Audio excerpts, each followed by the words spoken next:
10 बजे तक हम अपने घर जा चुकेंगे का मतलब है जा चुके होंगे। अब हम यानी वी के साथ क्या लगेगा, shall have gone, we shall have gone home. कब तक, 10 बजे तक, टिल 10 o'clock। तक के लिए टिल आता है, बजे के लिए ओ क्लॉक आता है, 10 o'clock। लास्ट में आ गया फुल स्टॉप। मार्कर को थोड़ा सा मैं छोटा कर रही हूं। रात होने तक मैं यह सब कार्य निपटा चुका होऊंगा। मैं आई शेल हैव कंप्लीटेड या फिनिश्ड। काम है तो कंप्लीटेड ज्यादा ठीक रहेगा, फिनिश का मतलब तो खत्म हो जाता है। जैसे बड़े सारे बच्चे कंफ्यूज होते हैं कंप्लीट और फिनिश में क्या होता है। सपोज आपकी नई नई शादी हुई है और आप अपनी पत्नी को कहने लग रहे हो आपके आने से मेरी लाइफ कंप्लीट हो गई। समझ में आया? अब उसी में दूसरा यूज करते हैं इसी शब्द का, अरे आपके आने से मेरी लाइफ फिनिश हो गई। क्या सेंस आई? फिनिश का मतलब खत्म, तबाह हो गई, और कंप्लीट का मतलब पूरी हो गई। तो दोनों में सेंस तो खत्म होने की आती है, पर कंप्लीट पॉजिटिविटी को दिखाता है और फिनिश नेगेटिव को बहुत बार। तो इसलिए काम के लिए हम यहां पे कंप्लीट यूज कर रहे हैं।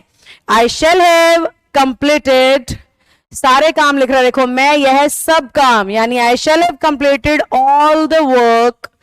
वर्क पे कभी ऐसी एस नहीं लगता। अगर आप में से किसी ने वर्क्स लिख दिया है तो ये पॉसिबल नहीं है। I shall have completed all the work, कब तक, रात होने तक, अंटिल नाइट, रात होने तक। या फिर इससे भी ज्यादा बेहतर है अगर हम लिख दें बिफोर नाइट, रात होने से पहले, बिफोर नाइट। सुरेंद्र के आने से पहले मोर डांस कर चुका था, से पहले यानी बिफोर से 2 सेंटेंस जुड़ेंगे हमारे। डांस कर चुकेगा कह रहा है, सॉरी। मोर यानी peacock will have danced, the peacock लिख दो, उसमें भी कोई दिक्कत नहीं है। The peacock will have danced before, Surendra के आने से पहले, before Surendra arrives.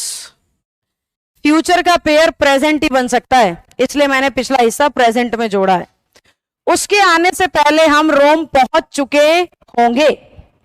We shall have reached,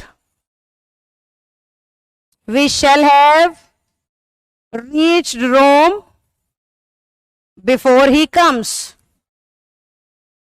उसके आने से पहले था ना। शी भी हो सकता है बच्चों, आपने अगर शी लिखा है तो भी ठीक है।